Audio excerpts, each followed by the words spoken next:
Esguince de tobillo. Como ya sabemos, el esguince es una elongación, una distensión o una ruptura directamente de estructuras anatómicas de la articulación que van a ser ligamentos y cápsula articular.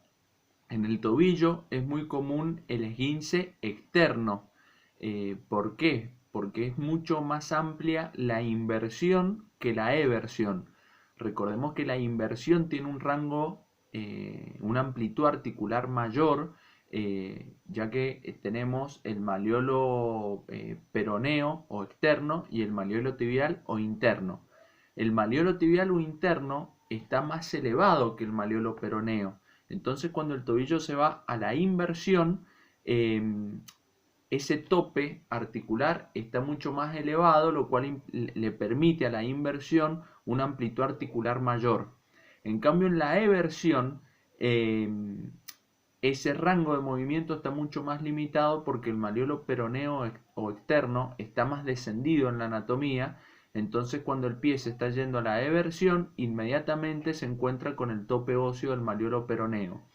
Esto hace que este mecanismo de inversión sea la causa de los esguinces externos. ¿Qué ligamentos se lesionan? Peroneo astragalino anterior por delante, peroneo astragalino posterior por detrás y peroneo calcáneo en el medio.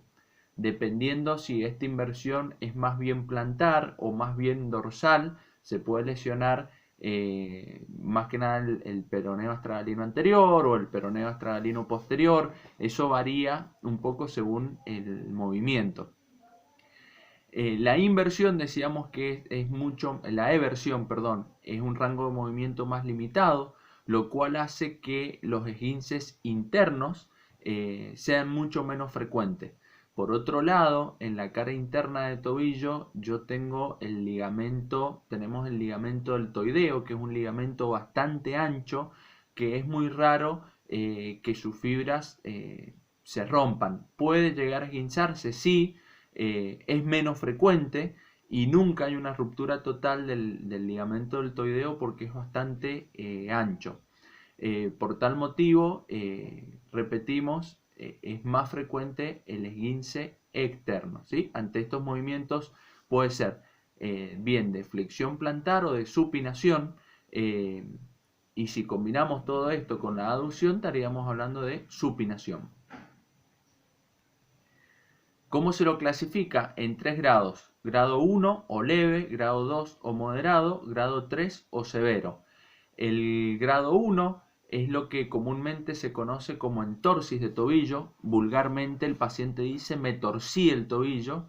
Nosotros técnicamente les decimos que es una entorsis de tobillo en el cual se produce un esguince leve o grado 1 donde se distienden o se rompen menos del 5% de las fibras del ligamento. Eso no podemos saberlo a través del examen físico, si se rompen el 5% de las fibras o el 30% de las fibras del ligamento. Entonces, a través del examen físico, ¿qué podemos observar? El dolor, que en este esguince grado 1 es leve, ¿sí? La inflamación es leve, no hay hematoma, no se afectan las actividades de la vida diaria ni las actividades deportivas, ya que prácticamente no hay afectación de la mecánica de la marcha, ¿sí? O sea, puede que haya una leve renguera, pero el dolor permite que la persona descargue el peso sobre ese tobillo lesionado, motivo por el cual la marcha es muy similar a la marcha normal. En este caso no hace falta fisioterapia, alcanzaría con el PRICE, presión, reposo, hielo, compresión y elevación, ¿sí? Como mucho algún AINE. En mi caso yo prefiero manejarlo más que nada con hielo y con reposo, más que tomar desinflamatorios. El grado 2 o moderado, el dolor es mayor, el edema es mayor y hay un signo característico que es el hematoma. Ya una vez que aparece hematoma, ya estaríamos hablando de un esguince moderado, y en este caso ya sí se afectan las actividades de la vida diaria, las actividades laborales o las actividades deportivas, porque se altera la mecánica de la marcha. La persona renguea, ¿sí? Puede descargar el peso sobre el pie, pero renguea, no es una mecánica normal. En este caso ya no alcanzaría solo con el Price, sino que también se necesita hacer fisioterapia y los médicos inmovilizan con bota plástica o con bota de yeso. Los médicos de la nueva escuela, digamos los médicos más jóvenes, inmovilizan a través de una bota plástica.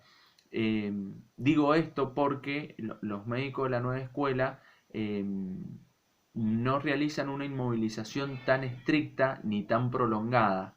Entonces se prefiere la bota plástica a la bota de yeso. De todas maneras, esto va a depender del estado general de la persona, del centro asistencial donde se atiende, va a depender si tiene obra social o si no tiene obra social, de un montón de factores. Y el grado 3 o severo, ya tenemos mucha inflamación, mucho dolor, a tal punto que la persona no puede ni descargar el peso del cuerpo sobre ese pie. Es una persona que llega a la consulta saltando o apoyada en otra persona, o con muletas o en una silla de ruedas. Obviamente se interrumpe toda actividad, no la puede realizar. Creo que dije que va a haber hematoma, por supuesto. Mucha impotencia funcional, y en este caso seguimos obviamente con el tratamiento de una inmovilización estricta, con fisioterapia, y puede llegar a cirugía cuando han habido reincidencias en este tipo de esguince severo. ¿Qué quiero decir? Que una persona que se esguinza por primera vez el tobillo con un grado 3, ¿se la opera? No. ¿Sí? Hoy por hoy los tratamientos son más conservadores, y se la va a terminar operando a la persona siempre y cuando esta reincidencia en la lesión impida las actividades laborales de la persona. Supongamos que es un deportista de alto rendimiento y ya ha tenido más de un tipo de estas lesiones y no puede trabajar, no puede realizar su deporte. En ese caso se lo operaría.